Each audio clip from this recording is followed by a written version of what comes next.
আর কি 40 দিন সে পুরো বিশ্বটাকে শাসন করবে। কতদিন? 40 দিন। কোত্থেকে আসবে? উত্তর 3টা। কয়টা? 3টা বর্ণনা পেয়েছি আমি, এর চেয়ে বেশি থাকতে পারে, আমার হয়তো জানা নাই। আমি 3টা পেয়েছি। 1, খোরাসান থেকে সে বের হবে, 1 নাম্বার। 2 নাম্বার, ইস্পাহান একটা জায়গা আছে ইরানের, সেখান থেকে বের হতে পারে, 2টা। 3 নাম্বার হচ্ছে শাম, ইরাক।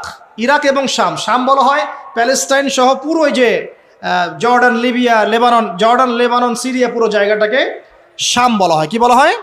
শাম। ইরাক এবং শামের মাঝখানের কোনো এক রাস্তা থেকে সে বের হবে। 3টা বর্ণনা আমার জানা মতো। এখন সে কি করবে?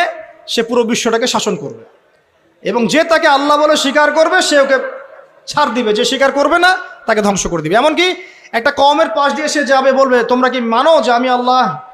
কওম বলবে না, মানি না, তখন ওদেরকে ধ্বংস করে ছেড়ে দিবে। একটা কওমের পাশে যাবে, বলবে তোমরা কি মানো যে আমি আল্লাহ? তারা বলবে হ্যাঁ মানি, তুমি আল্লাহ। নাউজুবিল্লাহ। তখন ওই কওমকে সে কি দিবে? গুপ্তধন দিবে। গুপ্তধন মানে সে যখন হাঁটবে তার পিছনে গুপ্তধনগুলো ঘুরে বেড়াবে। মানে এমন ফিতনা যেটা আপনি কল্পনা করতে পারবেন না। মানে মুমিন ব্যক্তিও যদি তার সাক্ষাৎ পায়, সেও বিভ্রান্ত হয়ে যেতে পারে। তবে এমনও মুমিন থাকবে যে বিভ্রান্ত হবে না। যেমন এক যুবকের কথা এসেছে, এই যুবকটা তোমরা ভালো করে শোনো। এক যুবকের কথা এসেছে, যে যুবক দাজ্জালের সাক্ষাৎ পাবে, দাজ্জাল তাকে হত্যা করবে দ্বিখণ্ডে, একদম 2 কোপ। বলবে যে তুমি কি বিশ্বাস করো আমি আল্লাহ? সে বলবে না, বিশ্বাস করি না। 1-2 কোপ, দ্বিখণ্ডিত। এক দেহের একটা অংশ একদিকে আর একটা অংশ আরেকদিকে। তারপরে দেহের এই 2 অংশকে সে আবার জিন্দা করবে, জীবিত করবে, করে আবার তাকে বলবে এবার কি বিশ্বাস হলো যে আমি আল্লাহ? তোমাকে মৃত্যুর পর আবার জীবন দিলাম, তোমার কি বিশ্বাস হলো যে আমি আল্লাহ? এই যুবক তখন বলবে এবার আমার পূর্ণ বিশ্বাস হয়েছে তুই দাজ্জাল। আল্লাহু আকবার। কারণ আমি রাসূলের হাদিস জানতাম যে দাজ্জাল এক যুবককে হত্যা করে দ্বিখণ্ডিত করে আবার জীবিত করে বলবে বিশ্বাস করবি কি না আমি আল্লাহ। কিন্তু আমি জানতাম না যে আমি সেই যুবক। কথা বুঝতে পারছেন? তো এই যুবক ইনশাআল্লাহ তাআলা উঁচু স্তরের শহীদ হবে ইনশাআল্লাহ। তো যুবকদের জন্য আদর্শ আছে। তো দেখুন, দাজ্জালকে যারা ফলো করবে সে প্রোগ্রেস, ফলো করবে না ধ্বংস। সে বিশ্ব শাসন করবে। প্রশ্ন এখন একটা, সে কি একা একা বিশ্ব শাসন করবে? মানে একা কি করা যায়? কে তার অনুসারী হবে? কারা হবে অনুসারী? নবী সাল্লাল্লাহু আলাইহি ওয়াসাল্লাম স্পষ্ট বলছেন, ইস্পাহানের 70,000 জোর অনুসরণ করবে। কত হাজার? এবং তার লাস্ট ফলোয়ার সম্পর্কে বলা আছে এক শ্রেণীর মহিলা যাদেরকে ঘরে রাখা যাবে না। তো সেই আদর্শ এখন ছড়িয়ে পড়েছে না? ফেমিনিস্ট রেভলিউশন ছড়িয়ে পড়েছে না? আপনি কি আপনার বোনকে ঘরে রাখতে পারছেন? আপনার স্ত্রী কি ঘরে থাকতে চায়? কেউ চায় না। এখন সবাই বাঁধন ছিন্ন করে বেরিয়ে যেতে চায়। আচ্ছা, আমি আসছি ওদের জায়গায়। শেষ করার আগে অবশ্যই তাদের জায়গায় আসবো ইনশাআল্লাহ। আসুন, কে ফলো করবে? যারা জালেম। যারা কি? জালেমরা। এখন একটু লক্ষ্য করেন ওয়ার্ল্ডের দিকে তাকিয়ে, যে একটা বিশ্বকে শাসন করতে হলে আপনার বিশ্বের সব বড় বড় ডিপার্টমেন্টগুলোকে শাসন করতে হয় না? শ্রীলঙ্কা নাম শুনেছেন তো? শ্রীলঙ্কা কি বিশ্বের অর্থনীতিকে শাসন করতে পারবে? মালদ্বীপ পারবে? পাকিস্তান, নামটা যদিও পাকিস্তান, কিন্তু ওখানে অনেক নাপাকি আছে। কথা বুঝতে পারছেন? অনেক নাপাকি আছে। উত্তর কোরিয়া, সে কি পারবে? আপনাকে যদি ইকোনমিক্যালি সারা ওয়ার্ল্ডকে রুল করতে হয়, তাহলে সারা বিশ্বের অর্থনীতি আপনার নখদর্পণে থাকতে হবে। সেটা কি মুসলিমদের আছে? কাদের হাতে এগুলো এখন? বুঝে নেন।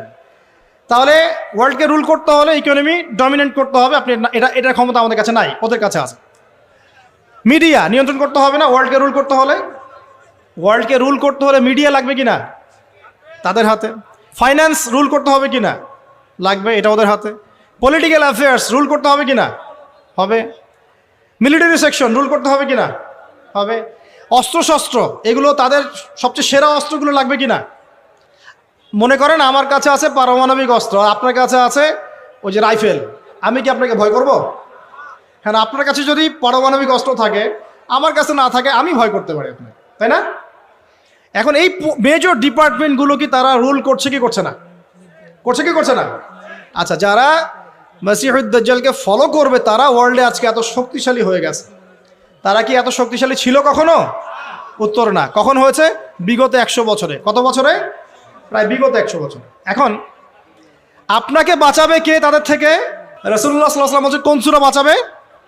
সূরা কাহফ। প্রথমে সূরা কাহফ থেকে একটা ছোট্ট অংশ বলি, তারপর আমি শেষের দিকে যাচ্ছি। এই অংশটা মনোযোগ দিয়ে শোনেন। এই সূরার মধ্যে 4টা ঘটনা আছে। কয়টা ঘটনা?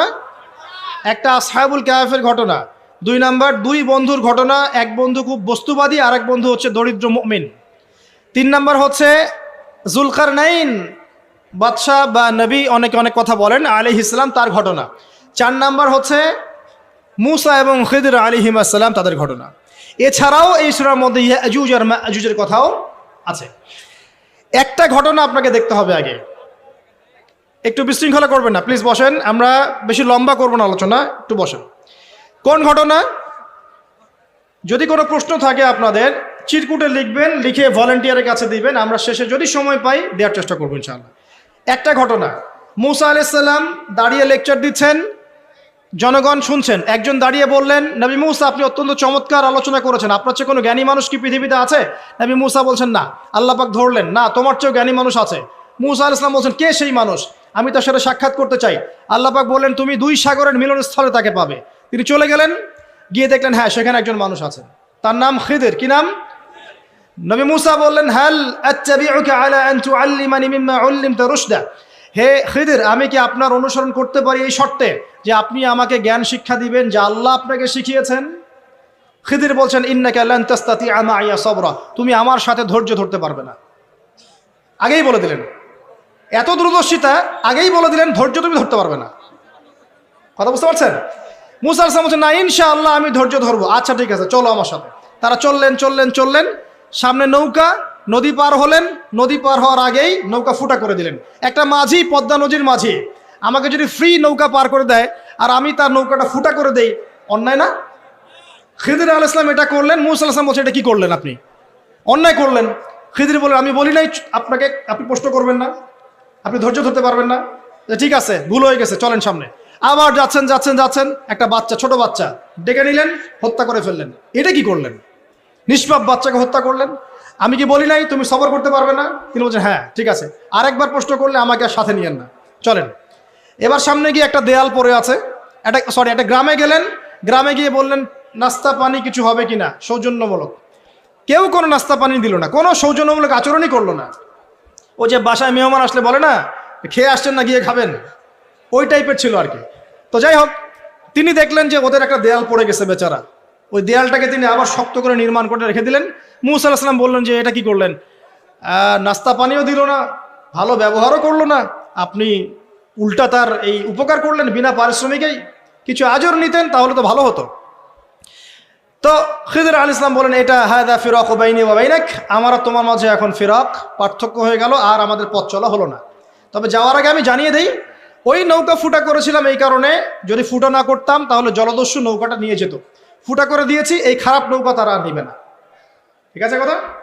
2 নাম্বার, বাচ্চাকে যদি হত্যা না করতাম এই বাচ্চা বড় হয়ে বড় কাফের হতো এবং পিতা মাতাকেও কুফরিতে নিয়ে আসতো। এটা আমি আল্লাহর হুকুমে করেছি, একা একা করি নাই। 3 নাম্বার, এই দেয়াল নির্মাণ করেছে এই কারণে, এই দেয়ালের নিচে 2 জন এতিম বাচ্চার রেখে যাওয়া পৈতৃক সম্পত্তি আছে, এটা নির্মাণ করে দিয়েছি, মানুষ এটা সিজ করতে পারবে না, তারা যখন বড় হবে তখন নেবে ইনশাআল্লাহ। তো এই 3টা ঘটনাতে একটু ফোকাস করেন। কোন সূরা আছে এটা? সূরা কাহফ। এই 3টা ঘটনাতেই বাহ্যিক চোখে যা দেখা যাচ্ছে সেটা সত্য নয়, ভিতর থেকে যা দেখছেন সেটা সত্য। কথা বুঝতে পারছেন?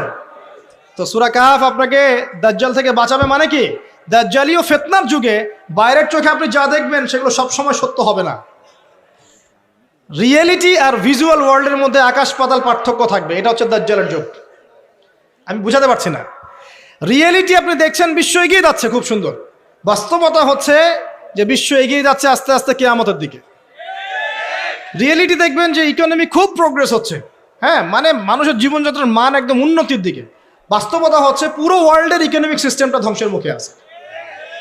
রিয়েলিটি হচ্ছে বাহ্যিক চোখে আপনি দেখছেন মেয়েরা এগিয়ে যাচ্ছে, ফ্যামিনিস্ট রেভলিউশন, মাথা খারাপ অবস্থা, ঠিক আছে, কিন্তু বাস্তবতা হচ্ছে মেয়েরা জাহান্নামের দিকে এগিয়ে যাচ্ছে। রিয়েলিটি আপনি দেখছেন চোখ দিয়ে যুবকরা খুব এগিয়ে যাচ্ছে, হ্যাঁ, সবাই উচ্চশিক্ষিত হচ্ছে মাশাআল্লাহ। বাস্তবতা কি জানেন?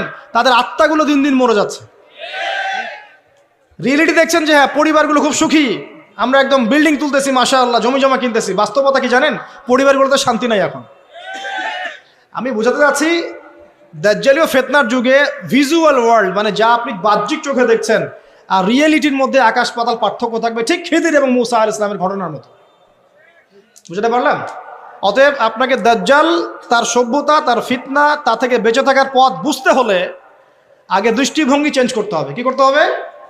দৃষ্টিভঙ্গি চেঞ্জ করতে হবে। খিদিরের দৃষ্টিভঙ্গি লাগবে। কার দৃষ্টিভঙ্গি? খিদির আলাইহিস সালামের। শুধু বাহ্যিক চোখ দিয়ে দেখলে হবে না, এক্সটার্নাল ভিশন দিয়ে দেখলে হবে না, ইন্টারনাল অবজারভেশনের দরজাটা খুলতে হবে। রাষ্ট্রকে দেখেন, পরিবারকে দেখেন, সমাজকে দেখেন, রাষ্ট্রগুলোকে দেখেন, আপনি বুঝতে পারবেন যে ফিতনা কি পরিমাণে ধেয়ে এসেছে। এটাই নবী সাল্লাল্লাহু আলাইহি ওয়াসাল্লাম বলছিলেন, তোমাদের পরে এমন একটা যুগ আসছে, জামানা সবরিন, এমন জামানা, কঠিন সবরের জামানা, লিল মুতামাসসিকি ফি, সেখানে যদি এই নবী সাল্লাল্লাহু আলাইহি ওয়াসাল্লামের সুন্নত কেউ ধরে রাখতে পারে, আজরুনা 50 শাহীদা মিনকুম, তোমাদের মধ্যে 50 জন শহীদ সাহাবীর নেকি পাবে ইনশাআল্লাহ। এটা সেই জামানা নয়? ভালো করে খিদিরের চোখ দিয়ে দেখেন। খিদির আলাইহিস সালাম কি শুধু বাইরের চোখ দিয়ে দেখেছিলেন, না আল্লাহ পাকের মারিফত দিয়ে দেখেছেন? আল্লাহ পাকের নূর দিয়ে দেখেন নাই? মূসা আলাইহিস সালাম নবী হয়েও বুঝতে পারছেন না কেন এটা করেছেন, কেন বাচ্চা হত্যা করছেন, কেন নৌকা ফুটা করলেন, কেন আপনি দেয়াল নির্মাণ করছেন, কিন্তু খিদির আলাইহিস সালাম আল্লাহ পাকের নূর দিয়ে দেখছেন, তিনি বুঝতে পারছেন দূরে কি হতে যাচ্ছে। তো সবাই কি খিদির হতে পারবে? খিদির হতে না পারলে কি আপনি ঘ্রাণ পাবেন? আপনি সেটা দেখতে পারবেন না যা যা খিদির দেখছেন, আপনি সেটা শুনতে পারবেন না যা খিদির শুনেছেন। আপনি যদি খিদির আলাইহিস সালামের মতো হতে পারেন, আপনি এমন কিছু উপলব্ধি করবেন যেটা সবাই পারছে না। এখন শেষ করার আগে বলে দেই যে আমাদেরকে এই দৃষ্টিভঙ্গি অর্জন করে কোন কোন কাজগুলো বেশি বেশি করতে হবে। 1 নম্বরে বলে দেই দৃষ্টিভঙ্গি অর্জন করবেন কিভাবে, একটু মনোযোগ দেন। আমাদের এই দৃষ্টিভঙ্গি অর্জন করতে হলে প্রথমে লাগবে ভাই 5 ওয়াক্ত নামাজ। কি লাগবে? 1। 2 নম্বর লাগবে নবী সাল্লাল্লাহু আলাইহি ওয়াসাল্লামের সুন্নত। কি লাগবে? সুন্নত। 3 নম্বর লাগবে বেশি বেশি নফল আমল, বেশি বেশি নফল আমল, স্পেশালি তাহাজ্জুদ। স্পেশালি কি? তাহাজ্জুদ। 4 নম্বর বেশি বেশি কোরআন তেলাওয়াত লাগবে। কি লাগবে?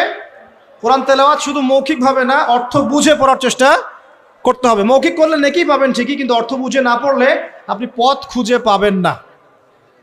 5 নম্বর লাগবে আমাদের সবার হালাল রিজিক। কোন রিজিক? সুদ ঘুষ দুর্নীতির কাছে যাওয়া যাবে না। 6 নম্বর লাগবে আমাদের আত্মশুদ্ধি। আত্মশুদ্ধি মানে কলব পরিষ্কার করতে হবে। কলব পরিষ্কার করার জন্য লাগবে বেশি বেশি আল্লাহর জিকির, ইলম অর্জন করা এবং আল্লাহওয়ালা মানুষের সোহবতে পড়ে থাকা। একা একা নূর অর্জন করা যাবে না। আল্লাহওয়ালা মানুষের সোহবতে পড়ে থাকে, জ্ঞান চর্চার মধ্য দিয়ে, আল্লাহর জিকির, কোরআন তেলাওয়াত, আত্মশুদ্ধির মধ্য দিয়ে আপনি ইনশাআল্লাহ নূর পাবেন ইনশাআল্লাহ। আর কি কি করা যাবে না, অল্প বলছি, বেশি বলবো না। কি কি করা যাবে না? 1 নাম্বার, সবচেয়ে বড় কথা, মনের মধ্যে কোনো রকম হিংসা রাখা যাবে না। কারো প্রতি হিংসা করবেন, নূরের সাথে আপনার কোনো সম্পর্ক নাই। 2 নাম্বার, অহংকার মন থেকে বের করতে হবে। কি বের করতে হবে? অহংকার কি জিনিস? আপনার কাপড়টা সুন্দর হোক, এটা অহংকার নয়। জুতা সুন্দর, ভালো পারফিউম ইউজ করেন, আপনার বাড়িটা সুন্দর, এগুলো অহংকারের নিদর্শন নয়। অহংকারের নিদর্শন হচ্ছে 2টা। একটা হচ্ছে মাতারুল হাক্কি ওয়া গামতুন নাস, সত্যকে প্রত্যাখ্যান করা, অন্য মানুষকে তুচ্ছ তাচ্ছিল্য করা। এই 2টা হচ্ছে অহংকারের নিদর্শন। মনে কোনো প্রকার অহংকার রাখলে আল্লাহর নূর পাওয়া যাবে না। অনেক বড় বড় ডিগ্রি সার্টিফিকেট অর্জন করেও যদি মনের মধ্যে কিবর বা অহংকার থাকে, কোশ্চিন কালেও আপনি খিদির হতে পারবেন না। আমি কথা বোঝাতে পারছি? ইবলিসের অনেক বড় মাকাম ছিল। কিরকম? তাকে আল্লাহ পাক একদম ফেরেশতাদের সর্দার বানিয়ে দিয়েছে। তার প্রচুর জ্ঞান ছিল, প্রচুর আবেদ ছিল, প্রচুর ইবাদত করত। শুধুমাত্র কিবর, অহংকারের কারণে সে আজকে জাহান্নামী। আবা ওয়াস্তাকবার, সে উদ্ধত হয়েছিল, অহংকার প্রদর্শন করেছিল, তাই নয় কি? কেন আমি আদমকে সিজদা করব? খলাকতানি মিন নার, আমাকে সৃষ্টি করেছেন আগুন দিয়ে। ওয়া খলাকতাহু মিন তিন, তাকে সৃষ্টি করেছেন মাটি দিয়ে। কেন আমি আদমকে সিজদা করব? এখন এই অহংকার চারপাশে দেখা যায় না? ওরা কি বোঝে দিনের, আমরাই তো সব বুঝি। ওরা আর কি পড়াশোনা করছে, আমি তো সব পড়াশোনা করছি। ওর কি আর বড় বড় ডিগ্রি সার্টিফিকেট আছে নাকি? আমার আছে। তারপরে আমাদের দলই চূড়ান্ত সফল, বাকি দল সব জাহান্নামী। এরকম অ্যাটিটিউড আছে না? তুমি আমার দলের ফর্ম পূরণ করো নাই, তোমার জান্নাত কে নিয়ে যাবে? ফর্ম পূরণ করলে তুমি জান্নাতে যাওয়ার লিস্ট পাবো আমার কাছ থেকে। ভাবখানা এমন, মুখে না বললেও। তা আমাদের মধ্যে কিবর নাই, আমরাই চূড়ান্ত, বাকিরা সব বিভ্রান্ত। বিভিন্ন অনেক বড় বড় সভ্যতা বলছে আমরাই একদম মানবতার স্বর্ণ শিখরে, বাকি সব ককরোচ। এই কিবর যার মধ্যে আছে সে কোশ্চিনকালে নূর পাবে না। আর কি করা যাবে না? 1 নম্বর হিংসা, 2 নম্বর কিবর, 3 নম্বর অপবাদ। কারো উপর মিথ্যা অপবাদ দেওয়া যাবে না। কারো প্রতি মিথ্যা অপবাদ দিলে আপনি আল্লাহর নূর পাবেন না।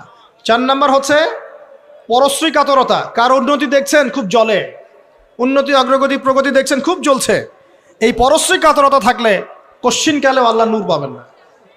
আমার কেন হয় না, তার কেন হচ্ছে, হ্যাঁ আমি কেন পারছি না, সে কেন পারছে, আমার কেন মূল্য নাই, তাকে কেন মূল্য দিচ্ছে, এই যে পরশ্রী কাতরতা, এগুলো থাকলে কোশ্চিনকালেও আল্লাহর নূর পাওয়া যাবে না। আরেকটা বিষয় বলবো যে গীবত তোহমত, একটা কথা, গীবত তোহমত এবং গীবত তোহমত বেশি করে বললাম, আর বাকি যত কবিরা গুনাহ আছে, এই যে সুদ বলেন, জেনা বলেন, এই দুর্নীতি বলেন, অন্যের সম্পদ আত্মসাৎ বলেন, বড় বড় কবিরা গুনাহ যেগুলো আছে এগুলোর সাথে স্পেশালি গীবত তোহমত যদি থাকে আল্লাহর নূর পাওয়া যাবে না। ব্যাস, এখন নূর অর্জন করে কিভাবে পথ চলবো খুব শর্ট করে বলে দিই। 1 নাম্বার, প্রিয় ভাইরা সবাই মনোযোগ দিয়ে শুনুন, সবাইকে, আমাদের সবাইকে, যদি আমরা কি ইসলামের বিজয় চাই? আমরা কি সবাই জান্নাতে যেতে চাই? আমরা কি চাই যে আমরা পুরো বিশ্বের বুকে আবার মাথা তুলে দাঁড়াই? হ্যাঁ ভাই, চাই না? আচ্ছা, আমরা কি চাই না আমাদের পরিবারগুলো সুন্দর হোক, সবাই হালাল রিজিক খাই, আমরা আমাদের সন্তানদেরকে ভালো একটা বিশ্ব দিয়ে যাই? আমরা চাই না? আচ্ছা, যদি চাই কিছু করণীয় আছে। কি আছে ভাই? কিছু করণীয় আছে। করণীয় এমনি এমনি কি অ্যাচিভ করতে পারবো নাকি? বিরিয়ানি বাসায় বসে বসে বিরিয়ানি খাইলে হবে? জিলাপি খরমা লাড্ডু খাইলে হবে নাকি?